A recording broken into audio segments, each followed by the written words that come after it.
Assalamualaikum warahmatullahi wabarakatuh. Salam sejahtera bagi kita semua.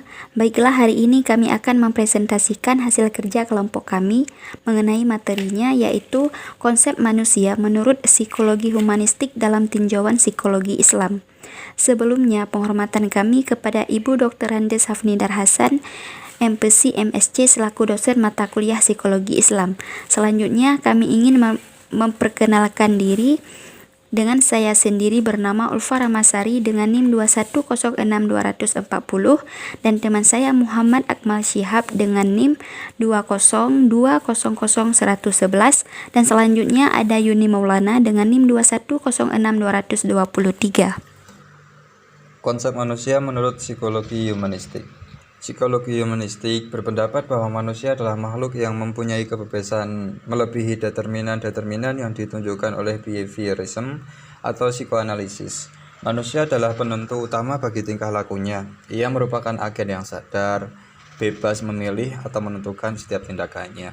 Asumsi dasar teori humanism adalah menganggap manusia memiliki potensi-potensi yang baik, minimal lebih banyak baiknya daripada buruknya. Dalam teori ini, manusia dituntut untuk bermartabat luhur, mampu mengembangkan diri untuk memenuhi kehidupannya, serta dapat membedakan antara hal yang baik juga hal yang buruk, sehingga ia bertanggung jawab atas perilaku dan pilihan hidupnya.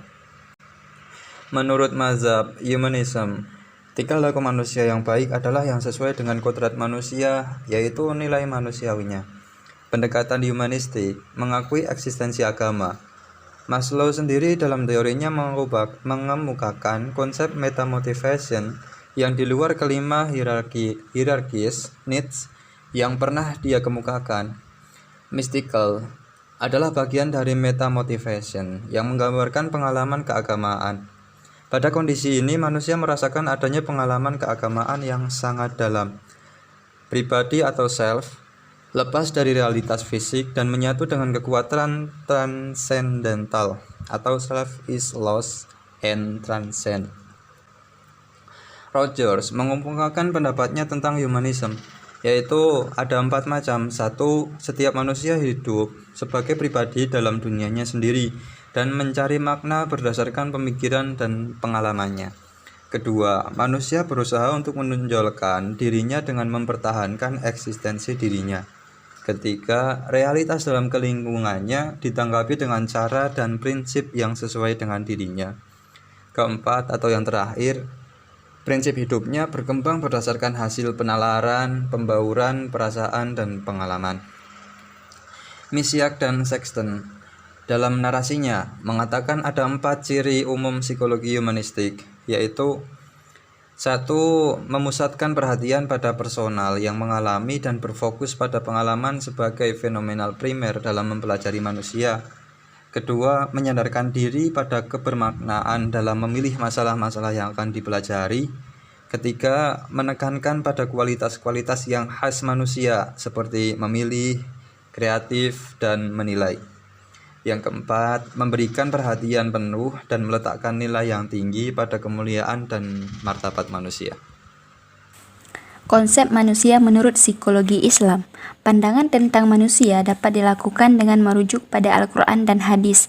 Menurut Bastaman 2007 dalam Al-Quran, wawasan tentang manusia adalah: yang pertama, manusia mempunyai derajat yang sangat tinggi sebagai khalifah.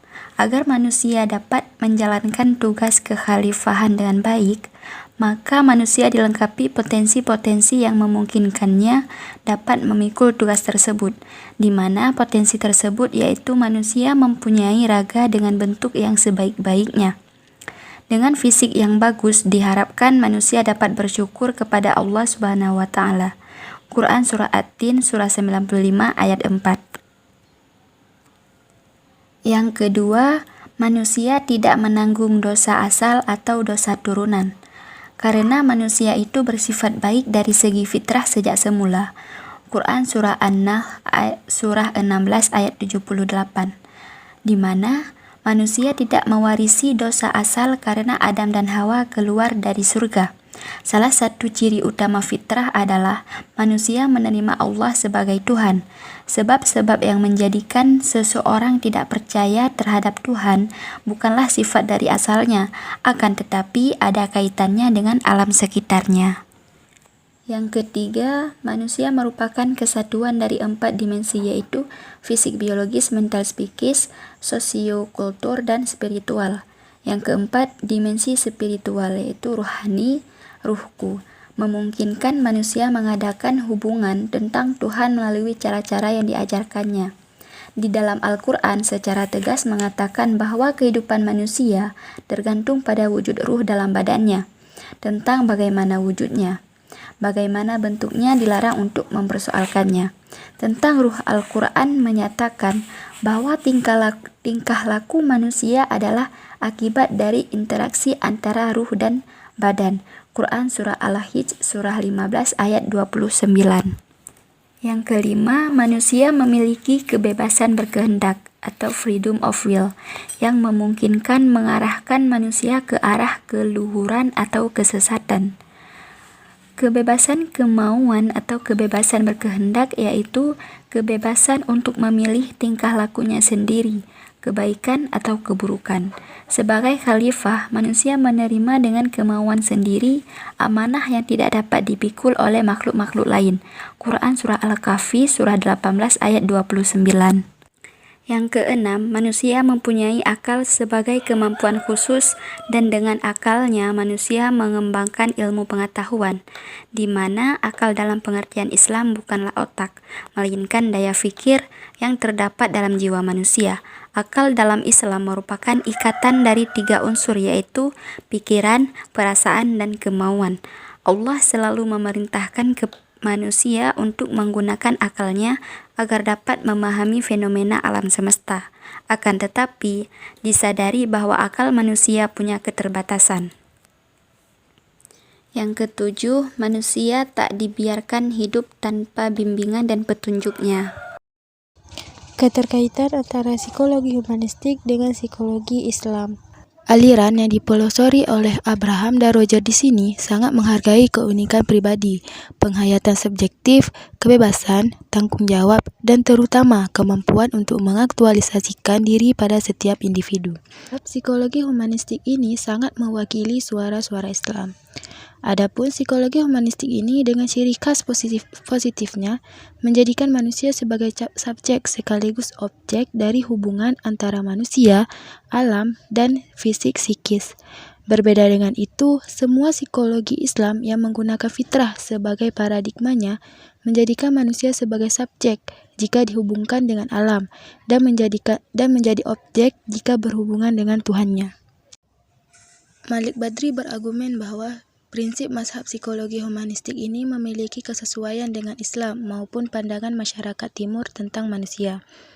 Oleh karena itu, Malik Badri menganggap bahwa psikologi humanistik ini memiliki kesamaan dengan Islam mengenai hakikat manusia yang positif.